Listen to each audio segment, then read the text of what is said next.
Welcome to Roleplaying History, the podcast where we explore the history of role-playing games. I'm Wayne Davis, and I'll be your guide for today's tour. Episode 144, Space Opera and Starweb. This week, we go to space, first with a tabletop role-playing game, then in play-by-mail form. So let's get the tour bus cranked up and start with today's first stop on the tour. Space Opera is a science fiction role-playing game created by Edward E. Symbolist, A. Mark Ratner, and Phil McGregor, and released by Fantasy Games Unlimited in 1980. FGU's founder, Scott Bizar, did an interview years later where he discussed the genesis of the creation of Space Opera. He noted that, quote, "I wanted a science fiction role-playing game, and I gave the job to Ed Symbolist. During the process, I'd never met Ed, nor Phil McGregor and Mark Ratner, who lived in the Canadian West, Australia, and the east of the USA, respectively. The project was completed over more than 2 years entirely by correspondence," end quote. And to give you an idea of just how big that statement is, let's think about it for a minute. Since the game was released in 1980, that means the idea was hatched sometime between 1977 and 1978, which means the correspondence was taking place by telephone and traditional mail, though UPS and or FedEx would also be likely. So that means that other than the phone calls, there was a lot of time and a lot of money going into getting the various materials back and forth between the creators of this project just to get it together to the point where it could be put together to be printed. I mean, getting it from the west of Canada to the eastern US isn't the easiest of tasks, but it's a hell of a lot easier than getting something from Australia to the US. So give the creators a lot of credit for the work they put in just to get Space Opera to the market. Now, insofar as the task assignments for Space Opera, Symbolist was in charge of all of the editing and the coordination of assignments, while McGregor handled some of the technology and spaceship-related materials. These were utilized by Symbolist in the final product. Ratner's contributions were, by his own admission, rather limited, though the background of the game was based on his own creation, Space Marines. And if it sounds like there's a massive hole in the assignments here, it can be assumed that Scott Bizar had a much larger role in the creation process than he's taking credit for, as over the years, one of two things have been known to be true. Either he's had more creative input into games than he's taken credit for, or he's taken creative credit for materials he had no input in. So, in this case, we're going to assume the former without additional proof to the contrary. Bizar explained the overall thinking of Space Opera in the introduction of Volume 1 of Space Opera. And yes, there are multiple volumes of the game. We'll get to that later. Oh, and rather than use my usual quote thing, just know I'm reading this directly from the text. I'll let you know when I'm done. The original concept was to create a game that would not need the usual innumerable supplements to its rules, but that would be a complete science fiction role-playing game. Thus, we wanted a game that would allow players to role-play all of the most popular roles for a character in the entire genre of science fiction literature. This called for a game to handle the future warrior and mercenary, the free trader, the asteroid miner, the planetary explorer and first contact man, and the member of the diplomatic corps spy service. We needed science and the possibility of scientist characters with medicine playing a major role. As if this weren't enough, the decision was made to base the game on the grand tradition of space opera, in the vein of E.E. Doc Smith and most recently Star Wars from George Lucas. This meant we would also have to allow for the psionic powers so prevalent in the Lensman series and in Star Wars with the Force. Over the years, there have been 25 supplements published for Space Opera, plus the 2 volumes of the base game. The majority of those publishings took place between 1980 and 1984, though there was one in 1985 and another in 1988 before the line took a long period of time off. And by a long time off, I meant nearly 30 years. 3 new Star Atlas supplements came out in 2014, 2016, and 2018, and those have been the 3 most recent supplements published for Space Opera. Of course, anything that's involved with FGU has some sort of controversy tied up with it, and Space Opera is no different, so let's get into that while we're still in the history portion of our breakdown. The rights to the game itself are held jointly by the authors and by Fantasy Games Unlimited, but it's assumed, though it's not able to be proven, that the rights to the title are held solely by FGU. What is known for certain is that the rights to the game are to revert solely to the authors should FGU go out of business. Keep that in mind as we continue. See, over the years, FGU hasn't really done a whole lot of business as a game company. It's had long periods of dormancy followed by popping up to issue reprints of various games in the line, promises of starting up new games that rarely if ever hit the market, then lather, rinse, repeat. But the company never goes out of business. That being said, at present, it appears to be in a bit of an upswing, and you can check out their website, fantasygamesunlimited.net, if you're curious. They've got pretty much the entire line of space opera products available as PDFs.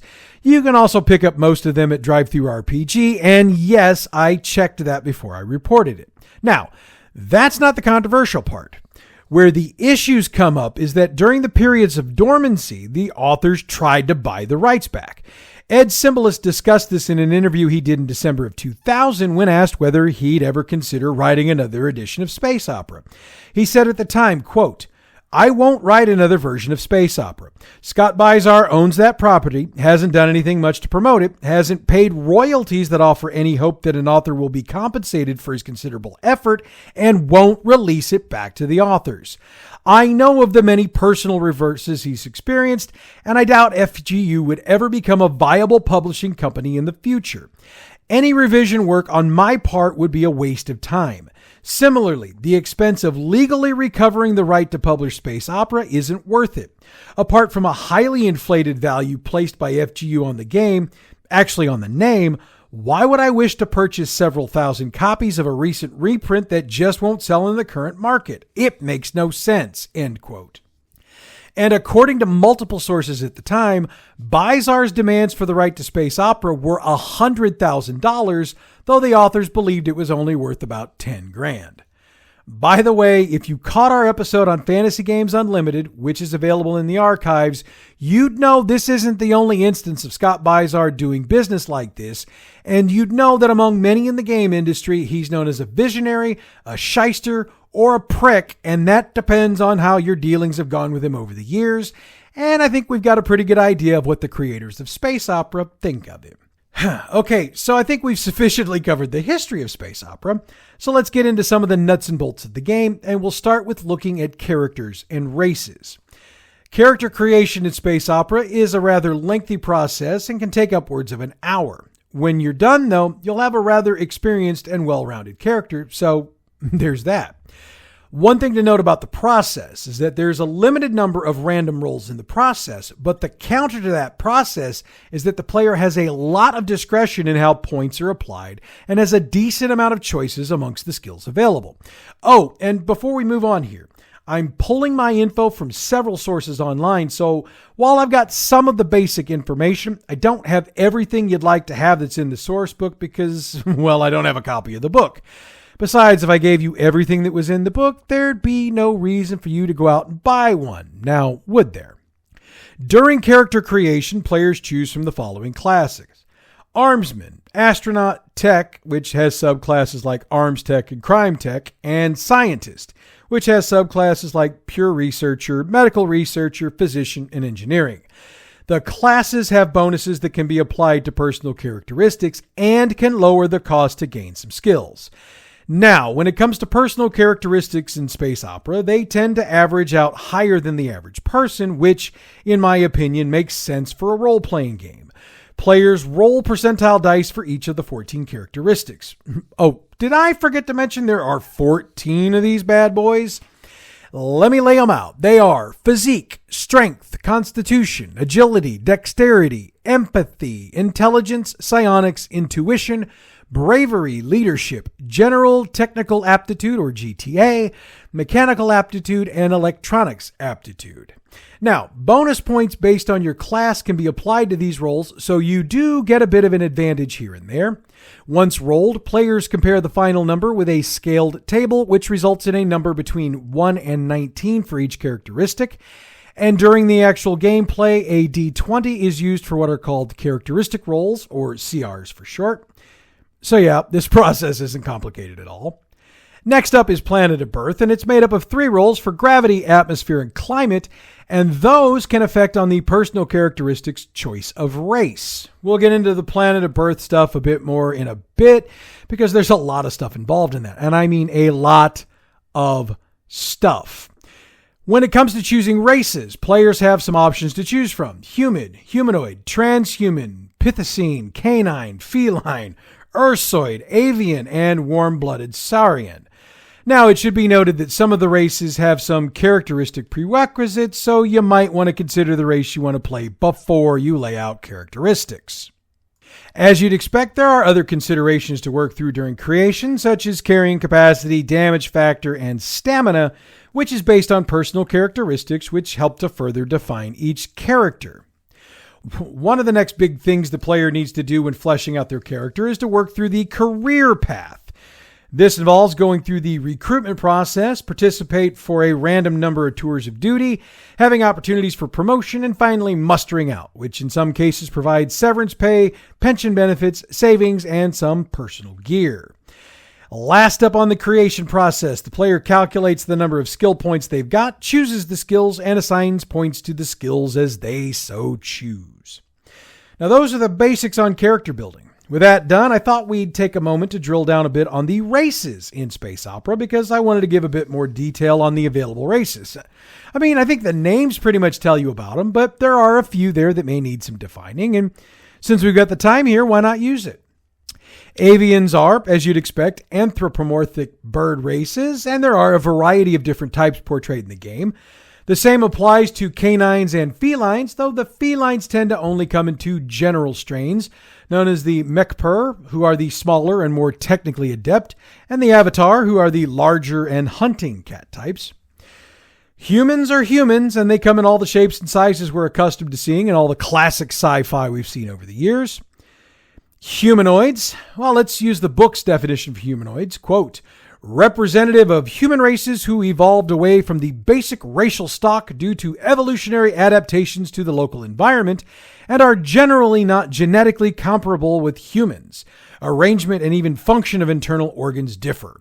They may have adaptive extra organs, such as desert planet humanoids' nictitating membranes and olfactory organs more sensitive to water, end quote. The Pithecine are anthropomorphic primate races that resemble gorillas and other members of the general species, and they tend to be more emotional and easily excited. Think Planet of the Apes, and we all know how well that went. The Saurian are anthropomorphic, warm-blooded dinosaur races. They're cold-blooded by human standards when it comes to empathy, and they place loyalty to their race over loyalty to family. The example I saw used the most were the Gorn, and if you don't know who they are, you're obviously not a Star Trek fan, and I feel sorry for you. Transhumans. These are described as any humanoid race that has achieved a greater level of evolution than humans or humanoids. They're more intellectually oriented and tend to have higher psionic aptitudes. The example they gave would be Vulcans, so live long and prosper. Ursoids, anthropomorphic bears. Okay. They said Wookiees. I don't know. Ursol. These are not technically a separate race. Rather, they're members of any of the other races who are taller and thinner members of the races with more frail frames due to having evolved on low-gravity managed orbital installations like space stations. All right, their words, not mine. Now, where we have PC races, we need NPC races, and in addition to the PC races, there are a number of other races available, and they are amoeboids, cold planet beings, ithoids, insectoids, and silicates. And for the record, most of those NPC races have sub-races available for the GM to utilize for variation and flavor.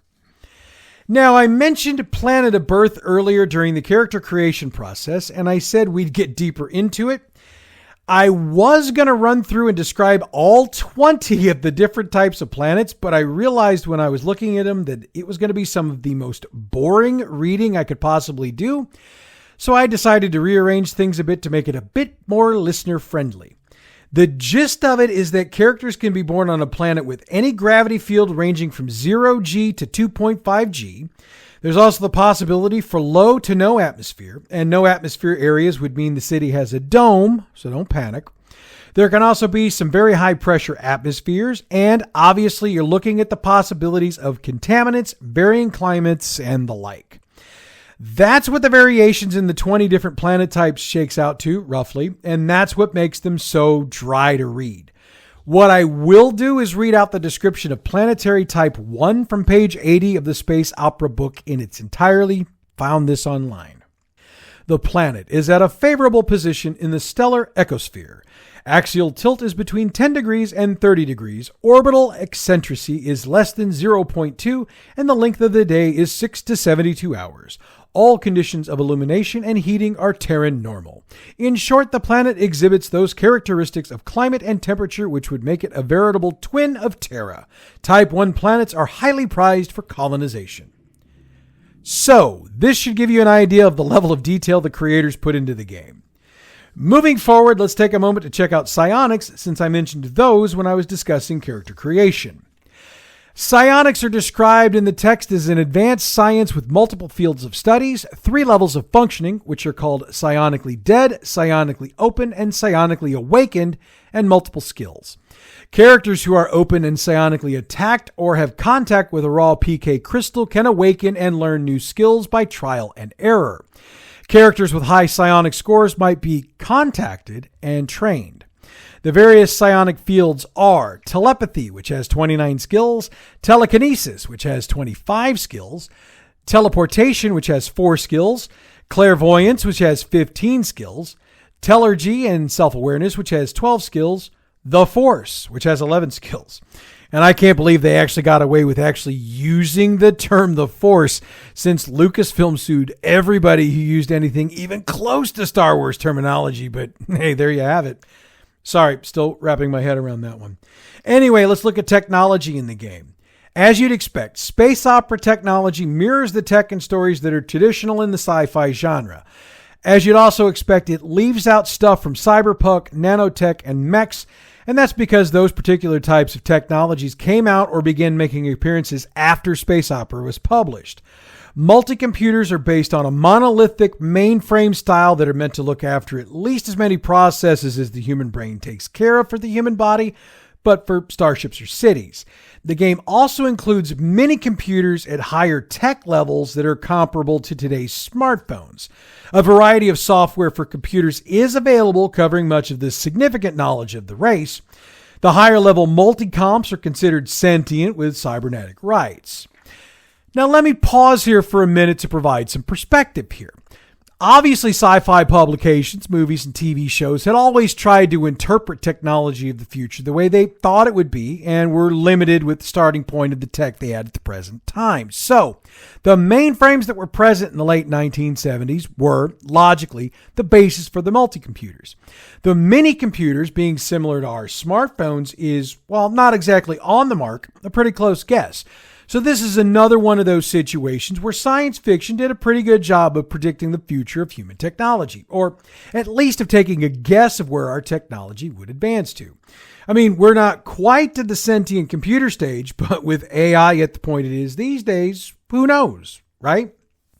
Many other innovative sci-fi technologies are included in the game. Things like artificial gills, still suits, medical and anti-aging drugs, electro-binoculars, ECM for communication and sensor scans, belt-sized personal 4-screen generators, power-assisted personal armor, grav jump belts, robots of every type, laser blaster guns, laser swords and light swords, anti-robot positronic brain disruptors. List goes on and on.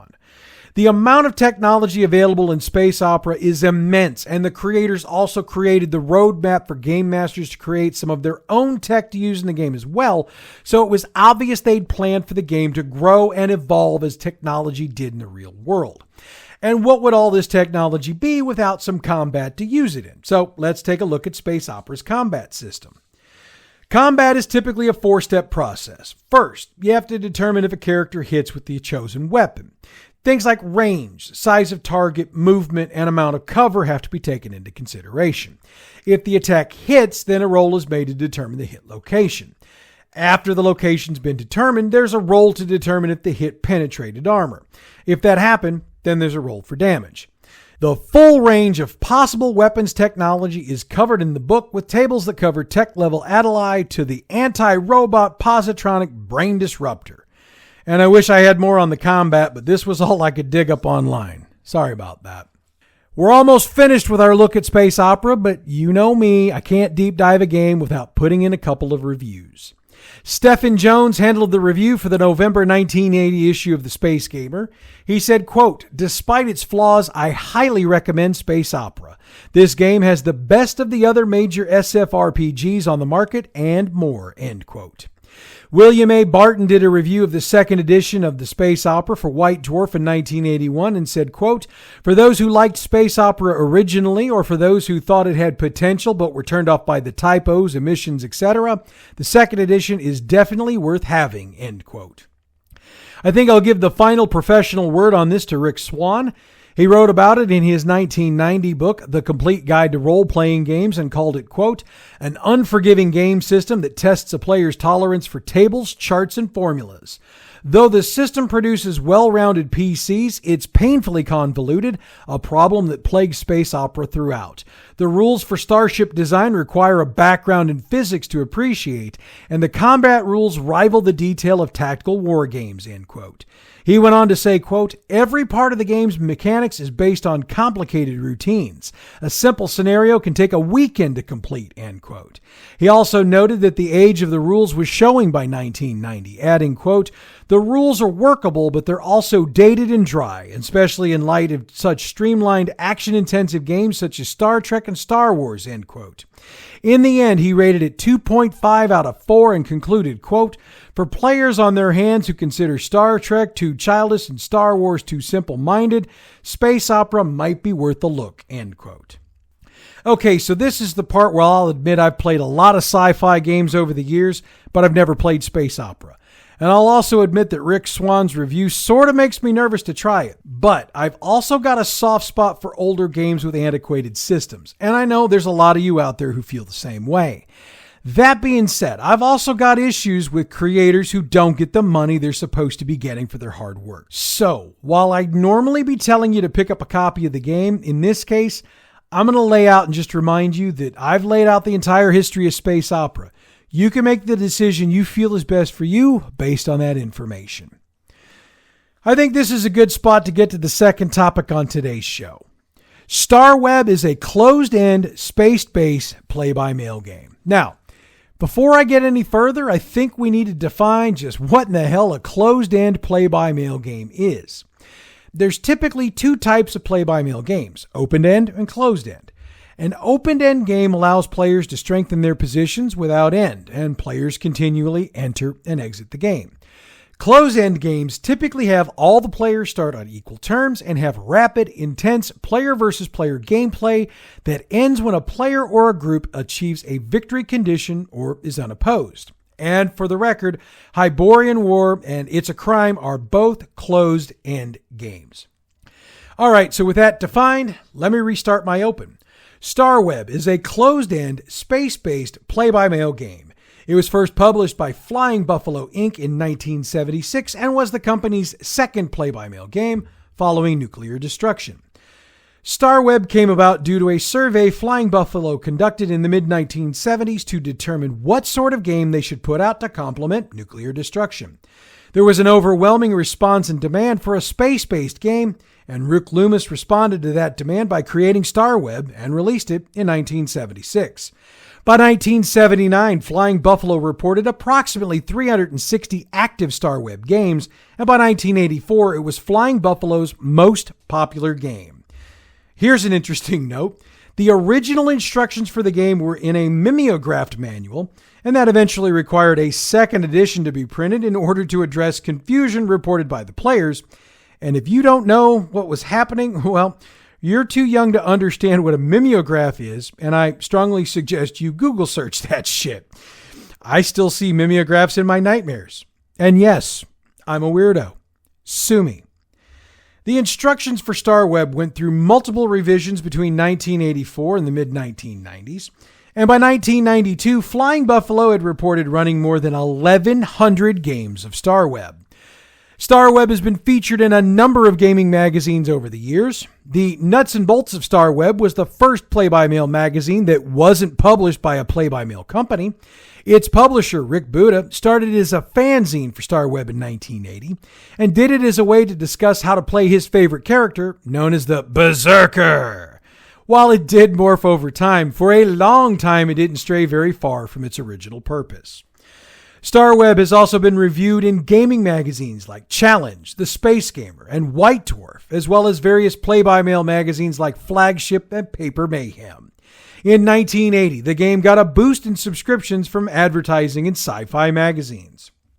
And after 44 years, Starweb is still available to play. After the August 4th, 2021 sale of Flying Buffalo to Webbed Sphere, the play-by-mail games, which weren't sold, continued on with the new company Rick Loomis PBM Games. So if you're interested in checking it out, you can head to the website rickloomispbm.com. But if I'm sending you to the website to check out the game, maybe I should explain how it's played first. Or maybe I should let someone who's actually played it do that. Jay Reese reviewed Starweb for the Space Gamer in April of 1977, but he did more than just reviewed it. He did a pretty good job of breaking down how it goes, so I'll let him give you a bit of the description of gameplay. Quote, each game has 15 players, each with one homeworld. These players compete for the 225 available worlds. 6 different identities are available for play: Apostle, Artifact Collector, Berserker, Empire Builder, Merchant, and Pirate. Each character type obtains points for different actions. End quote. Okay, so that's the start. I'll take it from here. Apostles earn 5 points per world controlled and 1 point per 10 existing converts, among other methods, to gain points in a given turn. Artifacts provide points as well, and the game has 90 standard and various special artifacts available during gameplay. Holding a standard artifact provides a player 5 points per turn, while a special artifact can provide a larger number of points, such as the Treasure of Polaris at 20 points a turn. Also, diplomacy and player interaction is a critical aspect of gameplay. Oh, and thanks to the Rick Loomis PBM website for the majority of the info I'm using for the gameplay for this. The game ends when a player reaches an unrevealed point total determined at the beginning of the game. Though the total is normally between 1,000 and 10,000 points, I saw some old school players online who'd played in games that went as high as 25,000 points, and also noted some reviewers and historians who'd reported games that had ended with around 7,500 points scored. Also, if you're wondering how long a game would take at a 7,500 point win total, according to those who posted, they said it was around 4 weeks and about 22 turns. It's a pretty simple concept, and we've seen variations on the theme in several of the other play-by-mail games we've covered to this point. So, on to the reviews. I mentioned Jay Reese a moment ago, so let's get to his review. He said, quote, if you can get past the early errors and discouragement, you will find that Starweb can be a fascinating game, end quote. Chris Harvey reviewed the game in the June-July 1980 issue of White Dwarf. He said, quote, if you like what you've read, then save your pennies, cross those empty evenings off your diary, and jump into the new hobby of CMPBM, end quote. And Starweb has the hardware to back up the reviews. It was the first play-by-mail game listed in Games Magazine's Game 100, and that was in 1981. It picked up Best Science Fiction PBM Game from the PBM Association in 1985, Best Game in the Game Manufacturers Association PMB category in 1985. It also won the 1984 Charles S. Roberts Award for Best Play-by-Mail Game, the 1997 Origins Award for Best Ongoing Play-by-Mail Game, the 2000 and 2003 Origins Awards for Best Play-by-Mail Game, and the 2007 Origins Award for Play-by-Mail Game of the Year. So, it's still growing strong after 48 years and shows no signs of slowing down. Look, I'll say this. If you're looking for a game to get your feet wet in the play-by-mail genre of game, a game that's been around for 48 years, been critically acclaimed for the entirety of its run, has taken home enough hardware to open a store, and has multiple generations of loyal fans continuing to play it, seems like a hell of a good place to start. And with that, we've come to the end of today's tour. I wanted to remind you that next week is the first week of the new setup for Badgm Productions, so we'll only be running one show per week, and we'll be dropping that show on Sunday instead of Friday. So next week's show will be dropping on the 24th, and it will be a role-playing history episode. We'll be covering Car Wars and a request I got a couple of weeks back for a Polish role-playing game, Krystalicum. Hope I got that pronounced right. In the meantime, we've got a second show this week, and it's Bad GM's campaign build-along. This week, our group finds out what those tablets they brought to the surface mean, and that will take them in a direction they never saw coming. Bad GM's campaign build-along is available wherever you get your podcasts or on our website, badgmproductions.net. The theme music for Role-Playing History is Beyond New Horizons by Giole Fazzeri and is available from pixabay.com. Role-Playing History is a production of Bad GM Productions. Check us out all over social media, and our social media locales are available in the info box for this episode and on the website. Next week, it's Car Wars and Crystallicum, and don't forget, we drop on Sunday, the 24th, since that'll be a new release date than what we've done for the past 3 years. I don't want you to miss the show. Until then, I'm Wayne Davis, and you're Role-Playing History.